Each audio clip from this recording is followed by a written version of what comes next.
বন্ধুরা, কদিন আগেই তো হয়ে গেল মারাত্মক ভূমিকম্প। ফের ভূমিকম্প হলে কি করণীয় আসুন শুনি সাইফুল স্যারের লেখা প্রবন্ধের পর্যালোচনায়। কদিন আগেই এই তো নভেম্বরে নরসিংদীর ভূমিকম্পটা যখন হলো, আমি তখন একটা উঁচু বিল্ডিংয়ের অফিসে বসেছিলাম। প্রথমে একদমই বুঝতে পারিনি, মনে হচ্ছিল যেন মাথা ঘুরছে। কিন্তু কয়েক সেকেন্ডের মধ্যে যখন দেখলাম ঘরের লাইটগুলো দুলছে আর টেবিলের পানির বোতলটা কাঁপছে, তখন মুহূর্তের জন্য সবকিছু যেন থেমে গিয়েছিল। ওই কয়েকটা সেকেন্ডের আতঙ্ক আসলে বুঝিয়ে দিয়েছে আমরা কতটা অসহায়। এই ঘটনাটা আমাদের একটা পুরনো ভয়কে আবার নতুন করে জাগিয়ে তুলেছে, আর একটা খুব জরুরি আলোচনার দিকে ঠেলে দিয়েছে। তাই আজকে আমরা কয়েকটি নির্ভরযোগ্য সূত্রের উপর ভিত্তি করে বাংলাদেশের ভূমিকম্পের ইতিহাস, এর পেছনের কারণ, আর সবচেয়ে জরুরি নিজেদের সুরক্ষার জন্য আমরা ঠিক কী করতে পারি তা নিয়ে একটু বিস্তারিত কথা বলবো। আমাদের লক্ষ্য কিন্তু ভয় ছড়ানো নয়, বরং ভয়কে জয় করার জন্য সঠিক তথ্য আর প্রস্তুতি নেওয়া। ওই কয়েক সেকেন্ডে ভূভূতিটা এখন আমাদের সবারই খুব পরিচিত, তাই না? আর সত্যি বলতে ভূমিকম্প এমন একটা প্রাকৃতিক দুর্যোগ যাকে থামানোর কোনো উপায় আমাদের হাতে নেই। কিন্তু এর প্রভাব কতটা মারাত্মক হবে তার অনেকটাই কিন্তু নির্ভর করে আমাদের প্রস্তুতি আর জ্ঞানের উপর। আজকের আলোচনাটা ঠিক এখানেই গুরুত্বপূর্ণ। আমাদের হাতে থাকা সূত্রগুলো একটা দারুণ কাজ করেছে। মানে ইতিহাসের ধুলোমাখা পাতা থেকে শুরু করে মাটির নিচের প্লেটের নড়াচড়া পর্যন্ত সব কিছুকে এক জায়গায় এনেছে। আমরা শুধু জানব না যে বাংলাদেশ ঝুঁকিপূর্ণ, আমরা বোঝার চেষ্টা করব কেন ঝুঁকিপূর্ণ, ঝুঁকিটা ঠিক কোথায়, আর এই ঝুঁকি জেনে আমরা কিভাবে আরও সচেতন হতে পারি। মানে ভয় পেয়ে বসে থাকার চেয়ে জেনে বুঝে সঠিক পদক্ষেপ নেওয়াটাই তো বুদ্ধিমানের কাজ। চলুন তাহলে ঠিক সেখান থেকেই শুরু করা যাক। ইতিহাসের কথা যখন উঠলই, সূত্রগুলো ঘেটে একটা বিষয় দেখে আমি বেশ অবাক হয়েছি। আমরা তো এখনকার ছোটখাটো কাঁপুনিতেই ভয় পেয়ে যাই, কিন্তু এই অঞ্চলে অতীতে এমন সব ভূমিকম্প হয়েছে যা কল্পনা করাও কঠিন। যেমন ধরুন ১৭৬২ সালের আরাকান ভূমিকম্পের কথাটা ভাবা যায়। এর মাত্রা ছিল প্রায় ৮.৫ থেকে ৮.৮। এটা তো শুধু একটা শহর কাঁপিয়ে দেওয়ার মতো নয়, এটা তো পুরো ভূগোল বদলে দেওয়ার মতো শক্তি। একদম ৮.৮ মাত্রার ভূমিকম্পের শক্তিটা বোঝানোর জন্য যদি বলি, হিরোশিমায় যে পারমাণবিক বোমা ফেলা হয়েছিল তার চেয়েও কয়েক হাজার গুণ বেশি শক্তি একবারে বের হওয়া। সূত্রগুলোতে এই ভূমিকম্পের যে বিবরণ দেয়া আছে তা রীতিমতো গায়ে কাঁটা দেওয়ার মতো। শুধু যে ভয়াবহ ভূকম্পন হয়েছিল তাই নয়, এর ফলে প্রায় ৬ মিটার উঁচু সুনামি, মানে প্রায় ২০ ফুট উঁচু, কক্সবাজার আর চট্টগ্রামের উপকূলে আছড়ে পড়েছিল। বলেন কি? হ্যাঁ, এমনকি ঢাকার বুড়িগঙ্গা আর লক্ষা নদীর পানিও সেই সুনামির প্রভাবে ফুলে উঠেছিল। আর সবচেয়ে অদ্ভুত ব্যাপার হল, এই ভূমিকম্পের কারণে সেন্ট মার্টিন দ্বীপের প্রায় ১৫ বর্গ কিলোমিটার এলাকা সমুদ্রের নিচ থেকে উপরে উঠে গিয়েছিল। একটা পুরো দ্বীপের গঠনই বদলে গিয়েছিল। অবিশ্বাস্য। তার মানে একটা ভূমিকম্প শুধু ঘরবাড়িই ধসায় না, আক্ষরিক অর্থেই দেশের মানচিত্র বদলে দিতে পারে। কিন্তু এটা তো গেল উপকূলীয় অঞ্চলের কথা। আমাদের মধ্যে একটা ধারণা আছে যে ঝুঁকিটা বোধহয় শুধু সিলেট বা চট্টগ্রামেই বেশি, কিন্তু সূত্রগুলো তো অন্য কথা বলছে। ১৮৮৫ সালের বেঙ্গল ভূমিকম্প, এর কেন্দ্র ছিল ঢাকার খুব কাছে, মানিকগঞ্জে। এটা তো বেশ ভয়ের ব্যাপার। এই পয়েন্টটাই আমাদের মনোযোগের কেন্দ্রে থাকা উচিত। আমরা প্রায়ই ঝুঁকিটাকে নির্দিষ্ট কিছু এলাকায় সীমাবদ্ধ করে ফেলি, কিন্তু ১৮৮৫ সালের ৭ মাত্রার ভূমিকম্পটা চোখে আঙুল দিয়ে দেখিয়ে দেয় যে ঝুঁকিটা দেশের মধ্যাঞ্চলেও কতটা বাস্তব। এর ঠিক ১২ বছর পর ১৮৯৭ সালে আসামে যে ভূমিকম্প হয়, যার মাত্রা ছিল ৮.২-এরও বেশি, সেটিকে দ্য গ্রেট আসাম আর্থকোয়েক বলা হয়। এর কেন্দ্র আসামে হলেও এর প্রভাব পুরো বাংলাদেশ জুড়েই ছিল ভয়াবহ। ঢাকার বহু ভবন ক্ষতিগ্রস্ত হয়েছিল, এমনকি কলকাতাতেও এর প্রভাব পড়েছিল। এই ঐতিহাসিক ঘটনাগুলো একটা প্যাটার্ন আমাদের সামনে তুলে ধরে। ঝুঁকিটা কোনো নির্দিষ্ট পকেটে নয়, বরং পুরো অঞ্চল জুড়েই ছড়িয়ে আছে। আর সাম্প্রতিক সময়ের উদাহরণগুলো তো এই ঝুঁকিকে আরও স্পষ্ট করে তুলেছে। ১৯৯৭ সালের চট্টগ্রাম ভূমিকম্পে একটা ৫তলা বিল্ডিং ধসে ২৩ জন মারা গিয়েছিলেন। আর এই তো নভেম্বরে, ২০২৫ সালে নরসিংদীর মাঝারি মাত্রার ভূমিকম্পে ৫.৫, ৫.৭ 10 জনের বেশি মানুষের মৃত্যু হলো আর আহত হলেন শত শত। তার মানে কি এই যে এখন কম শক্তিশালী ভূমিকম্প আমাদের জন্য আগের চেয়ে অনেক বেশি বিপজ্জনক হয়ে উঠছে? এটাই আলোচনার সবচেয়ে গুরুত্বপূর্ণ পর্যবেক্ষণ। ঠিক তাই, আগে হয়তো 6 মাত্রার ভূমিকম্পে যে ক্ষতি হতো, এখন সেই একই মাত্রার ভূমিকম্পে তার চেয়ে বহুগুণ বেশি ক্ষয়ক্ষতির আশঙ্কা তৈরি হয়েছে। এর পেছনের কারণটা কিন্তু ভূতাত্ত্বিক নয়, বরং পুরোপুরি মানবসৃষ্ট। মানবসৃষ্ট? কিভাবে? আমাদের লাগাম ছাড়া জনসংখ্যার ঘনত্ব, অপরিকল্পিতভাবে গড়ে ওঠা শহর, বিল্ডিং কোড না মেনে তৈরি করা দুর্বল সব কাঠামো, এই সব কিছু মিলিয়ে আমরা নিজেরাই নিজেদের বিপদ বাড়িয়ে তুলেছি। 2025 সালের নরসিংদীর ঘটনাটা এই কঠিন বাস্তবতারই একটা আয়না। আসল কথা হলো, ভূমিকম্পে মানুষ মারা যায় না, মানুষ মারা যায় দুর্বল দালান ধসে। এই যে এতগুলো বড় বড় ভূমিকম্পের ইতিহাস আমরা দেখলাম, তাতে মনে স্বাভাবিকভাবেই প্রশ্ন জাগে, অন্য অনেক দেশের মতো আমাদের এই অঞ্চলেই কেন এতবার কাঁপুনির শিকার হতে হয়? এর পেছনের বিজ্ঞানটা কি? মানে আসলে আমাদের পায়ের নিচে কি ঘটছে? এর মূল কারণটা বুঝতে হলে আমাদের পৃথিবীর গঠনটা একটু কল্পনা করতে হবে। পৃথিবীর উপরিভাগটা ধরুন একটা আস্ত আপেলের খোসার মতো নয়, বরং এটা কয়েকটি বিশাল খণ্ডে বিভক্ত, যেগুলোকে আমরা টেকটনিক প্লেট বলি। আচ্ছা। বিষয়টা অনেকটা বরফ জমা লেকের উপর ভাসমান 3টে বিশাল বরফ খণ্ডের মতো, যারা একে অপরকে অনবরত ধাক্কা দিচ্ছে বা একে অপরের নিচে ঢুকে যাওয়ার চেষ্টা করছে। দুর্ভাগ্যবশত বাংলাদেশ ঠিক এমনই 3টে বিশাল প্লেটের সংযোগস্থলে পড়েছে: ইন্ডিয়ান প্লেট, ইউরেশিয়ান প্লেট এবং বার্মা প্লেট। ওহ! এই ইন্ডিয়ান প্লেটটা প্রতি বছর প্রায় 5 সেন্টিমিটার গতিতে উত্তর পূর্ব দিকে, অর্থাৎ ইউরেশিয়ান প্লেটের দিকে এগিয়ে যাচ্ছে। এই ধাক্কাধাক্কির কারণেই হিমালয় পর্বতমালা তৈরি হয়েছে এবং আমাদের এই পুরো অঞ্চলটা ভূতাত্ত্বিকভাবে এতটা সক্রিয়। তার মানে আমরা এমন একটা জায়গায় বাস করছি যেখানে মাটির নিচে সবসময় একটা চাপা উত্তেজনা কাজ করছে। এই প্লেটগুলোর সংযোগস্থলেই কি ফল্ট লাইনগুলো তৈরি হয়? একদম। এই প্লেটগুলোর সংযোগস্থলে প্রচণ্ড চাপে ফাটল তৈরি হয়, যেগুলোকে আমরা ফল্ট লাইন বা চ্যুতিরেখা বলি। বাংলাদেশে এরকম বেশ কিছু বড় এবং সক্রিয় ফল্ট লাইন আছে, যেমন সিলেটের ডাউকি ফল্ট বা চট্টগ্রামের দিকে আছে সীতাকুণ্ড টেকনাফ ফল্ট। এগুলোই হলো সম্ভাব্য বড় ভূমিকম্পের উৎস।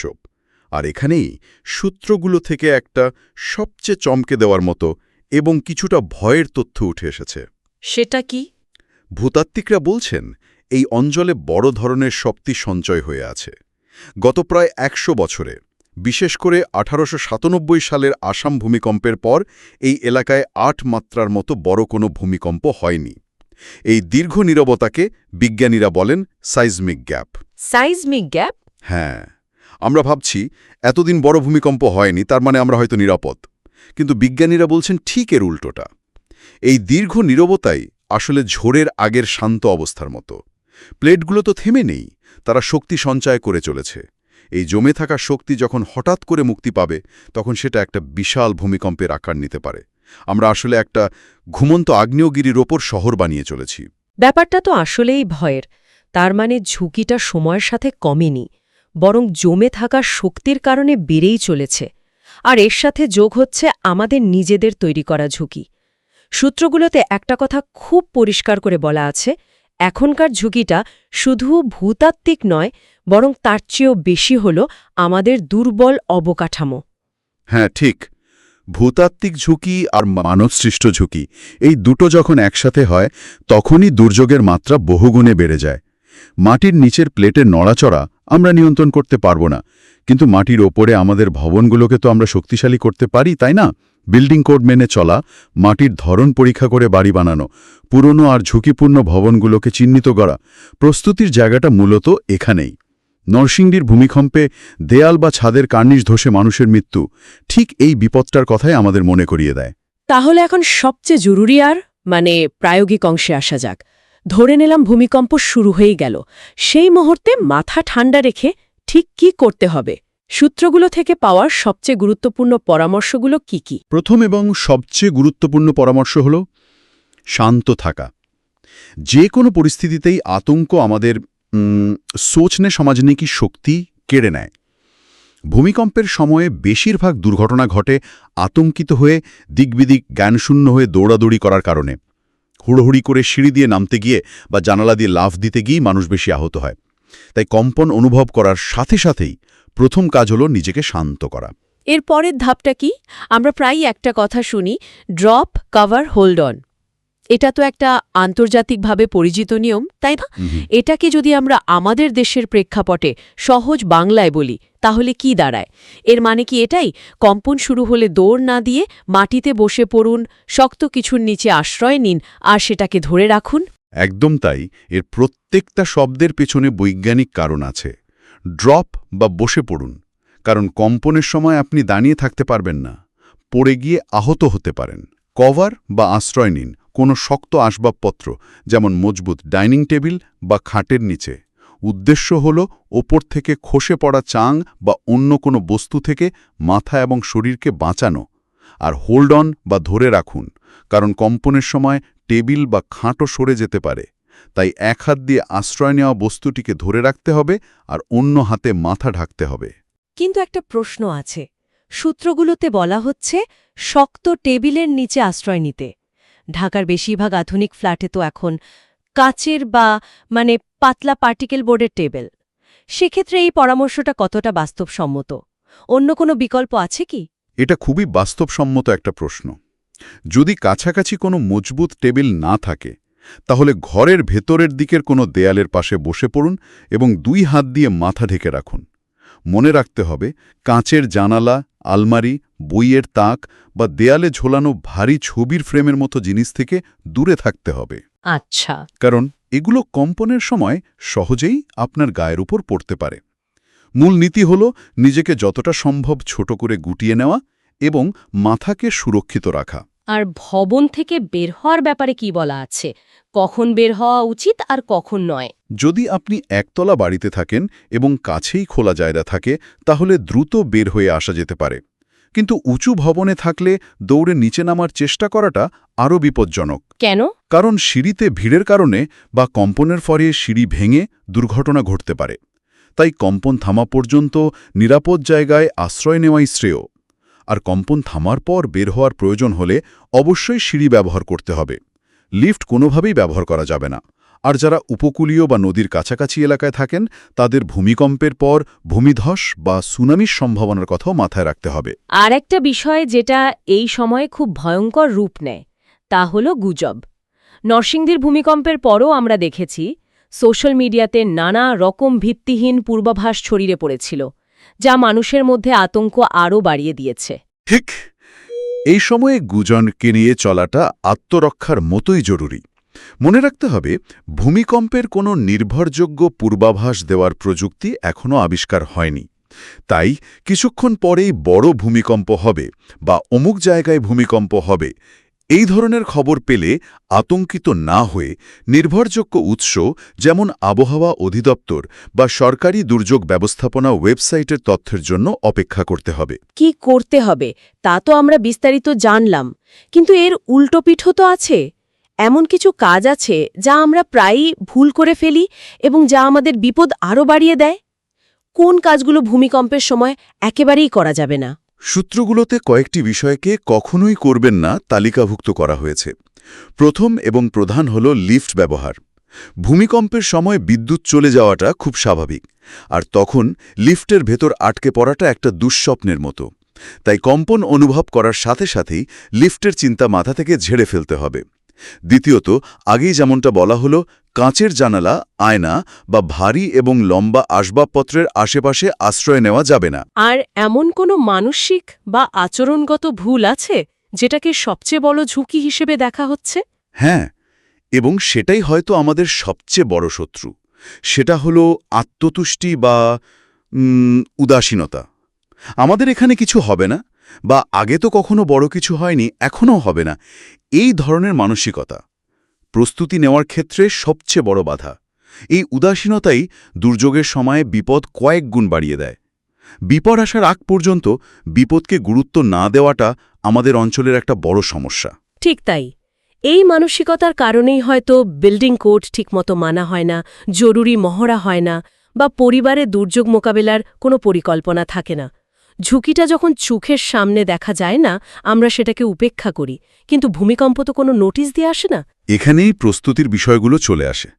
যেমন আগে থেকেই পরিবারের সবার সাথে একটা পরিকল্পনা করে রাখা, যে বিপদের সময় কে কোথায় আশ্রয় নেবে বা বাড়ির বাইরে কোথায় সবাই একত্রিত হবে।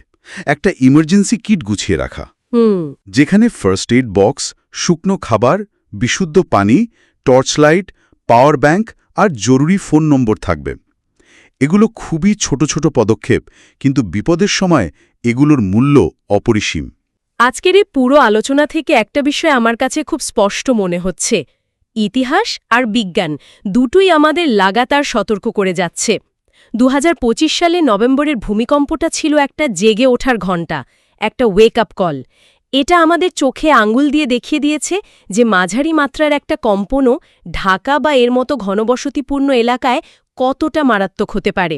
মূল ঝুঁকিটা কেবল মাটির নিচের প্লেটের নড়াচড়া নয়, বরং মাটির ওপরে আমাদের নিজেদের তৈরি করা দুর্বল অবকাঠামো আর প্রস্তুতির অভাব। একদম। সূত্রগুলো আমাদের বলে দিচ্ছে অতীতে কি ঘটেছিল, কেন ঘটেছিল এবং বিপদের সময় আমাদের ঠিক কি করতে হবে। এই তথ্যগুলো জানা, বোঝা এবং ছড়ানো অত্যন্ত জরুরি। কিন্তু এই আলোচনার শেষে একটা বড় প্রশ্ন থেকেই যায়, যা আমাদের সবাইকেই ভাবতে হবে।